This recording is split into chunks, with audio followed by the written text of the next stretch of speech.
సూర్యాపేట జిల్లా తుంగతుర్తి మండలం గానుగుబండ గ్రామంలో ఎమ్మెల్యే సామేలు సమక్షంలో కాంగ్రెస్ పార్టీలో భారీగా కార్యకర్తలు చేరారు. ఎమ్మెల్యే మందుల సామేలు కాంగ్రెస్ లో చేరిన కార్యకర్తలకు శుభాకాంక్షలు తెలియజేశారు.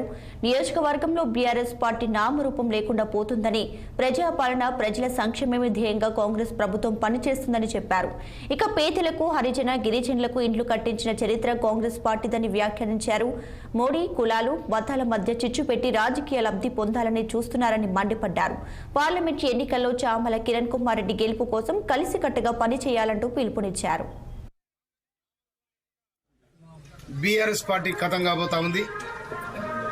కారణం ఏంటంటే మన ముఖ్యమంత్రి వర్యులు రేవంత్ రెడ్డి గారి నాయకత్వం, ప్రజాపాలన, ప్రజల క్షేమమే కాంగ్రెస్ పార్టీ ధ్యేయం.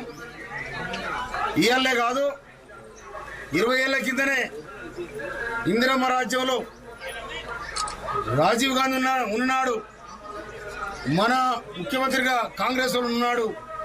ఇందిరమ్మ ఇల్లు కట్టించి హరిజన గిరిజనులకు భూములు ఇచ్చి కాపాడిన పార్టీ. తర్వాత కులము తలము అనకుండా అందరు కూడా ఇల్లు కట్టించి కాపాడిన పార్టీ కాంగ్రెస్ పార్టీ. మొన్న సోనియా గాంధీ గారు సెప్టెంబర్ 17 తారీఖు నాడు 6 గ్యారంటీలు మనం ప్రకటించడం జరిగింది. ఆ గ్యారంటీల్లో భాగంగా ఇవాళ దాదాపు 5 గ్యారంటీలు మనం అమలు చేసుకున్నాం. నిన్ననే రాత్రి మన ముఖ్యమంత్రి వర్యులు, ప్రజానాయకుడు రేవంత్ రెడ్డి గారు, ప్రజాపాలకుడు రేవంత్ రెడ్డి గారు రాత్రి ప్రకటించడం జరిగింది.